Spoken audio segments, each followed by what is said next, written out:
Muito obrigada, Sr. Presidente. Voltando à questão da carga fiscal, Sr. Ministro, há uma razão para o indicador carga fiscal incluir receita fiscal e contributiva. Este indicador mede a parte do esforço, da riqueza e do produto do país que fica para o Estado. E o Sr. Ministro pode dar as voltas que entender, mas a verdade é que durante a anterior legislatura, e esta vai pelo mesmo caminho, a parte de riqueza e de esforço criado pela iniciativa privada que ficou para o Estado foi maior.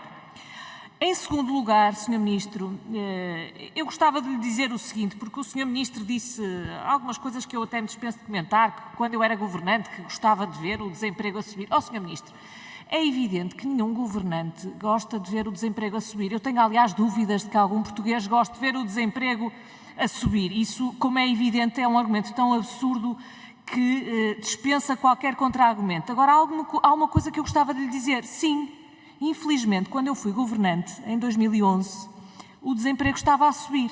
E o Sr. Ministro, quando vem para aqui arrogar-se todos os louros de um caminho de credibilidade, de contenção da dívida e de consolidação orçamental, talvez pudesse lembrar-se do que foram os últimos 10 e os últimos 20 anos da história portuguesa, porque o Sr. Ministro tem a memória muito curta.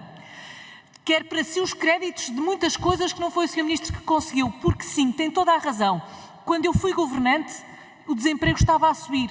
Quando eu entrei para o governo, o desemprego estava a subir, em meados de 2011, mas quando saí em 2013 já começava a descer. Ainda bem que continua a descer até hoje. E da mesma forma, quando eu fui para o governo, sim, a economia estava numa recessão profunda, mas quando saí, sim, já dava sinais de recuperação. E tenho orgulho disso, Sr. Ministro. E ainda bem que a economia continua a crescer, ainda bem que o desemprego continua a descer.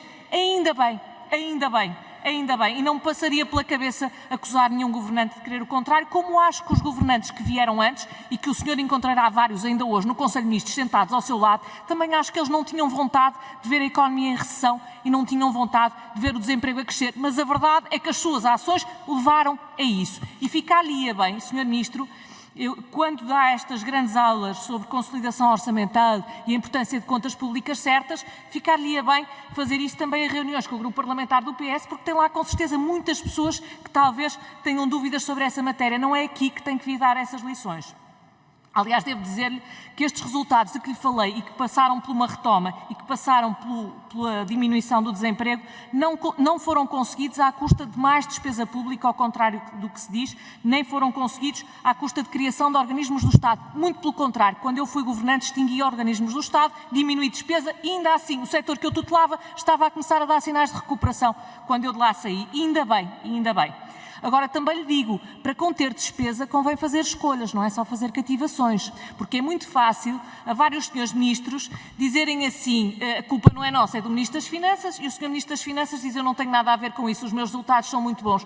Convém fazer escolhas. E é sobre essas escolhas que lhe estava a perguntar. Em primeiro lugar, porque não me respondeu, sobre a revisão da despesa.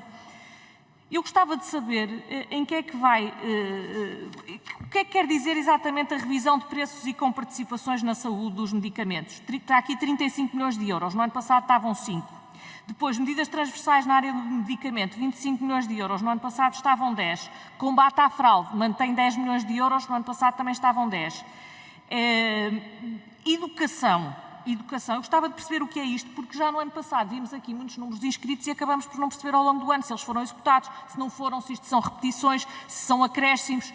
Depois, educação. O que é o aumento da eficiência educativa, Sr. Ministro? Isto não é aquelas poupanças com impedir chumbos, pois não é disso que estamos a falar. E já agora, quando diz 6 milhões de euros poupança com efeito demográfico e otimização da rede, isto é o quê? Há menos alunos e há escolas que vão fechar. É isso que quer dizer efeito demográfico e otimização da rede, poupança de 6 milhões de euros. Já estava aqui 25 milhões de euros no ano passado. Eu gostava de entender o que é isto. Da mesma forma, nos serviços partilhados e compras públicas, fala centralização da compra de energia, de transporte e alojamento, veículos e gestão de frotas.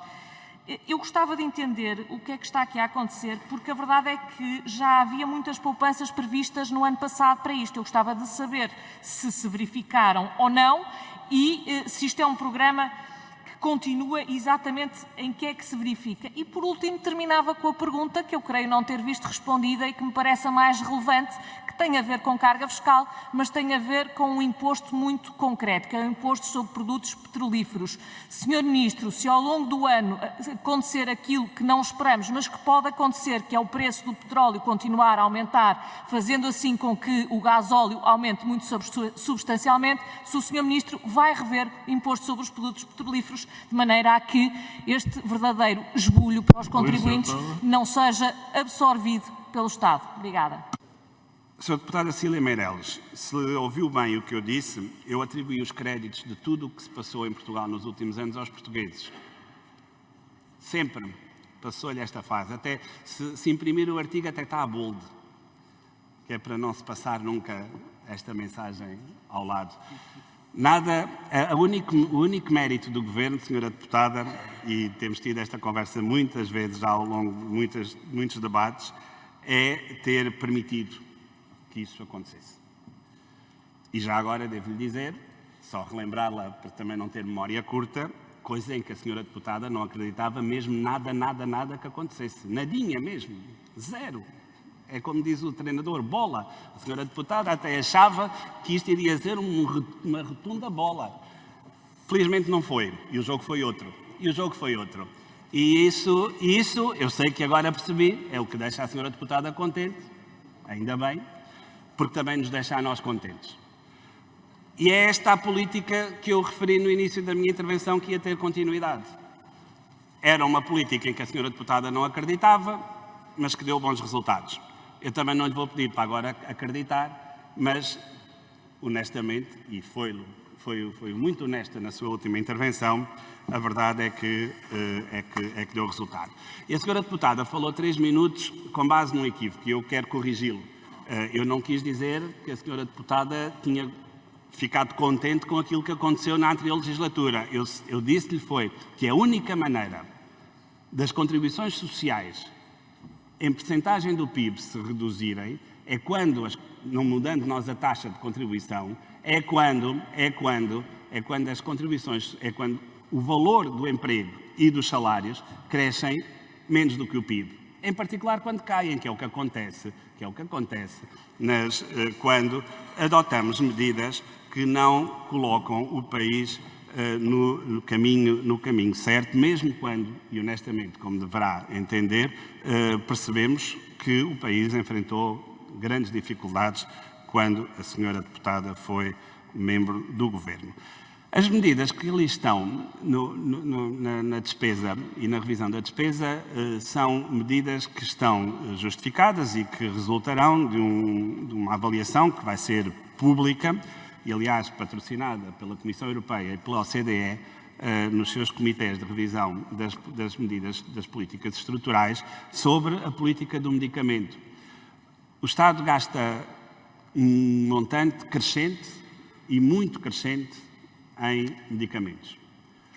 São números que, seguramente, quero eu acreditar, e é assim que tomamos esses números, refletem aquilo que são os tratamentos, os medicamentos que os portugueses têm usufruído para resolver os seus problemas de saúde. Mas a verdade é que há um aumento muito significativo nessa dimensão que a todos nos preocupa e, por isso, candidatámos o país e recebemos esse financiamento para um estudo internacional que já foi iniciado sobre a política do medicamento e que, espero eu, traga benefícios ao país no curto prazo. Outra dimensão que nos preocupa, e é muito claro no relatório do Orçamento de Estado que nos preocupa, é o absentismo na administração pública, que combatemos, por exemplo, de forma significativa